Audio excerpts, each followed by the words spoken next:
بسم الله الرحمن الرحيم. باب قول الله تعالى عز وجل مخلقة وغير مخلقة.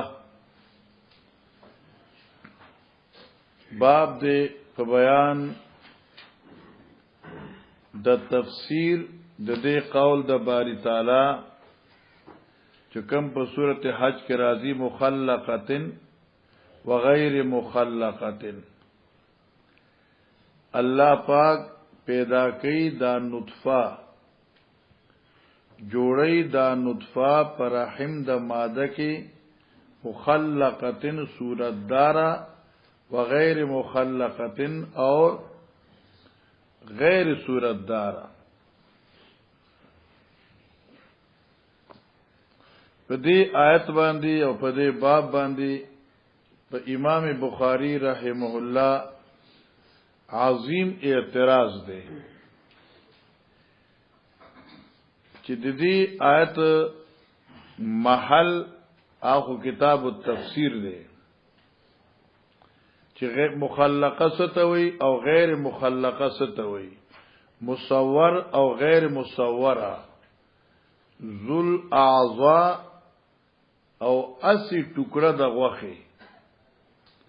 نو د دې خو تفسیر سره متعلق دی، کتاب الحیض سره دې څه نسبت دی؟ نو بعض حضرات اغي داوي چې امام بخاری رحمه الله بعضی وخت د یو ترجمه الباب په وضع سره د لستونکو د بخاری چې د امتحان اخلي چې تاسو تعالی شو کې تتبو کې چې دیزه کې دا باب چې ما ذکر کړی دی نو ولې ذکر کړی دی، څه غرض دی؟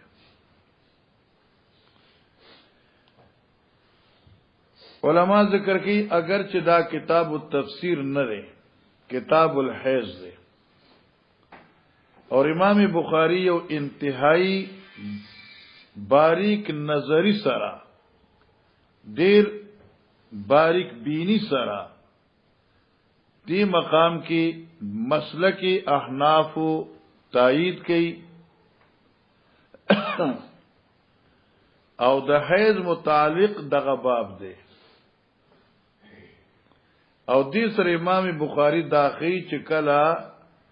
زنانی امید پیدا شي نو لوی علامه داوی چغه امساک د دمشي دغه حیض منقطع شي. انقطاع د حیض چې کوم دی نو دا دلیل شي په سباندی د رحم په شغل باندې چې رحم مشغوله شو، نو لہذا دم حیض چې کله بنديږي دا علامه د سیسز د حمل. نو امام بخاری داخی چې طالب جانا خزتا هر میاشت کې عدت راځي، خو کله چې دا خزا په امید کې شي حامل شي نو په وجه د حمل انقطاع د دم شي، نو لہذا علامه د حمل چې دا نغه بندش د حیض نو گویا کې په زمانی د حمل کې حیض خزله ناراضي. بس امام شافعی رحم الله فرمای چې دا حمل چې کم دی نو معنی د ظهور د حیض نه دی، بلکې حیض په زمانی د اشتغال د رحم بن نطفه هم راځي. امام ابو حنیفه رحم الله اور امام احمد ابن حنبل رحمه الله ایدا مسلک دی چې کله خزا په یعنی د حمل په زمانه کې وی نو بیا خزل حیض ناراضي، او دا د امام ابو حنیفه مسلک دی، دا د امام احمد ابن حنبل رحمهم الله مسلک دی. او دیږي کې چې کم دین امام بخاری د امام ابو حنیفه او د امام احمد ابن حنبل د مسلک تایید کړي، بلکې دلته نن دو درې اسباق داسې دي چې امام بخاری د احناف تایید کوي روان دي. دینه معلومه شو چې امام بخاری نه حنفی دی، نه شافعی دی، نه مالکی دی، نه حنبلی دی، بلکې یو مستقل مجتهد دی او دغی هغه اجتهادی تحقیق کلا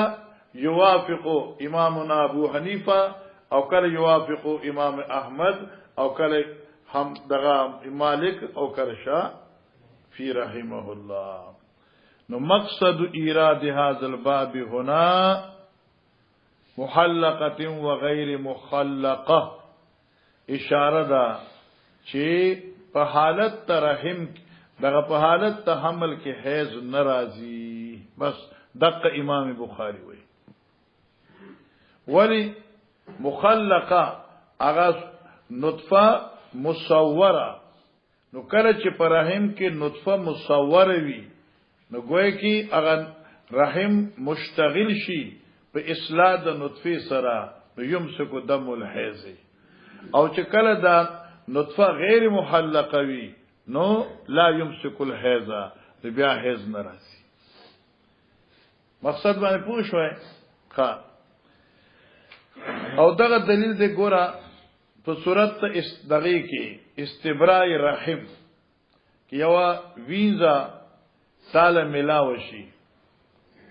او اغي سره ستا مجامعه جایز نه ده سو پر چې د رحم استبراء نشي ولو کان به حیزن وی. خو مقصد دا دی چې د حیز راتل دا علامه د فراغت رحم ده. نو هر کله کې د امام شافعي سے مسلک واخلو چې بای علوق د نطفه چې کم دی معنی د حیز نه دی، بیا د استبراء رحم دی پارا د حیز جریه دا غیر مفید ثابت. نو دې لپاره مسلک داشه چې محلقه اذا كانت النطفه محلقه، کله چې دا نطفه مصوره وي نو په دغه وخت کې حیض خذلا ناراضي.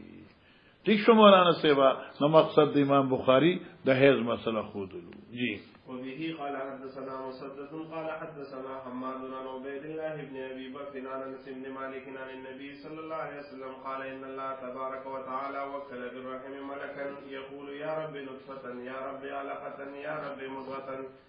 فاذا اراد الله ان يقضي خلقه قال ذكر ام انثى شقي ام سعيد فما الرزق وما الاجل قال فيكتب في بطن امه. خجی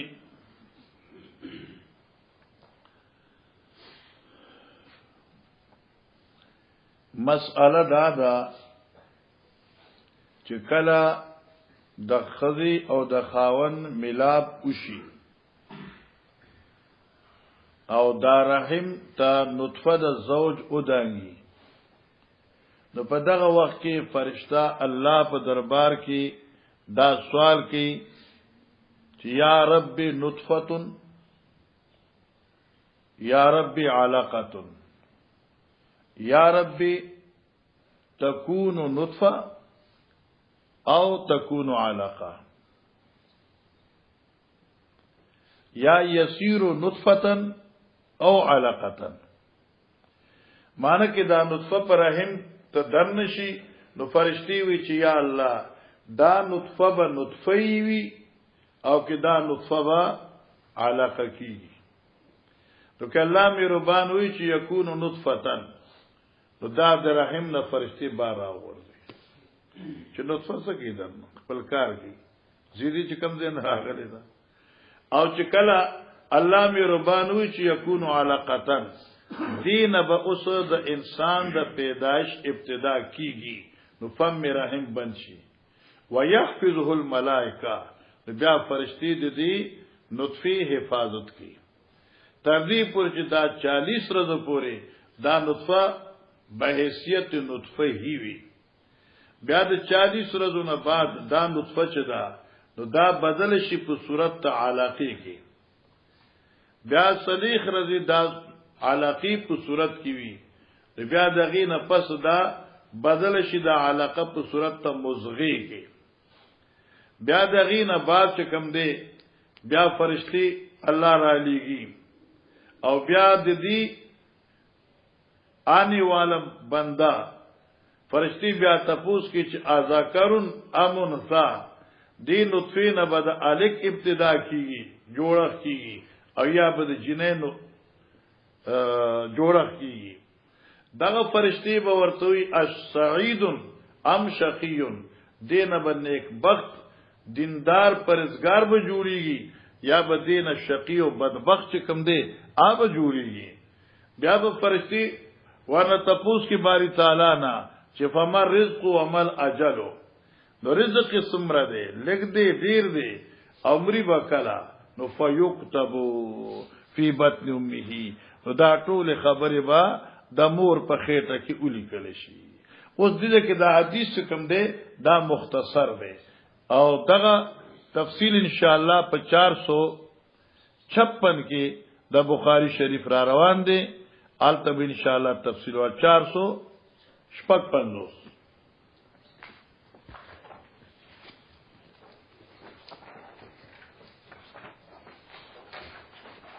الله الله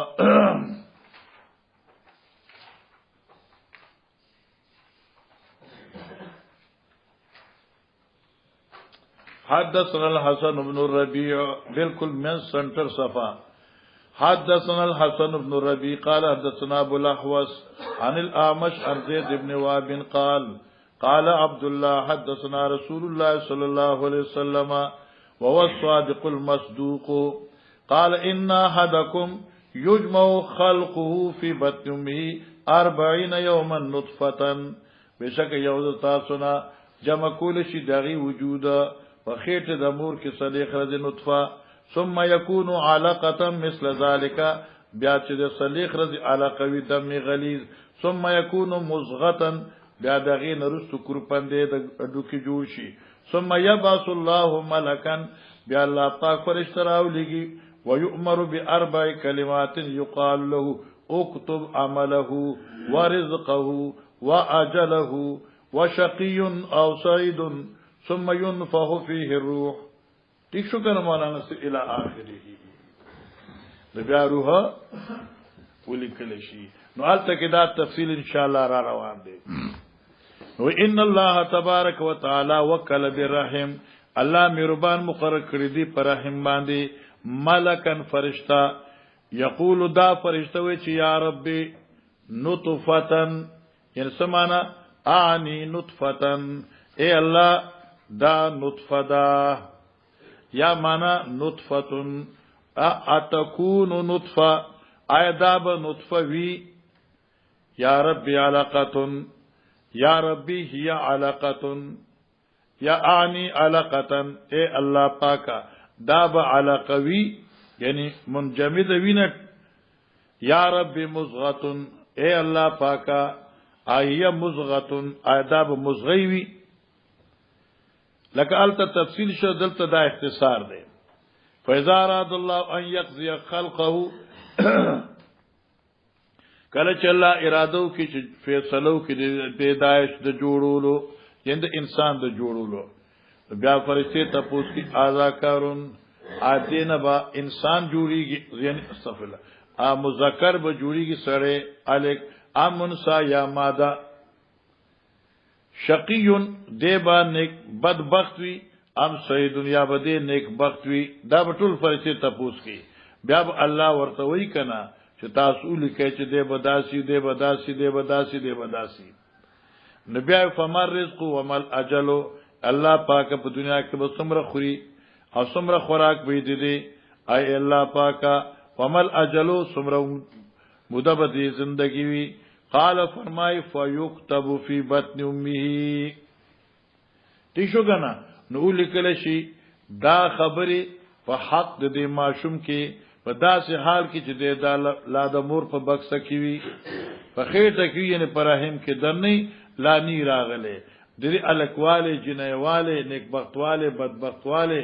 او د دې د رزق مقدار او د فقر مقدار د ار یو شی ولیکل شي.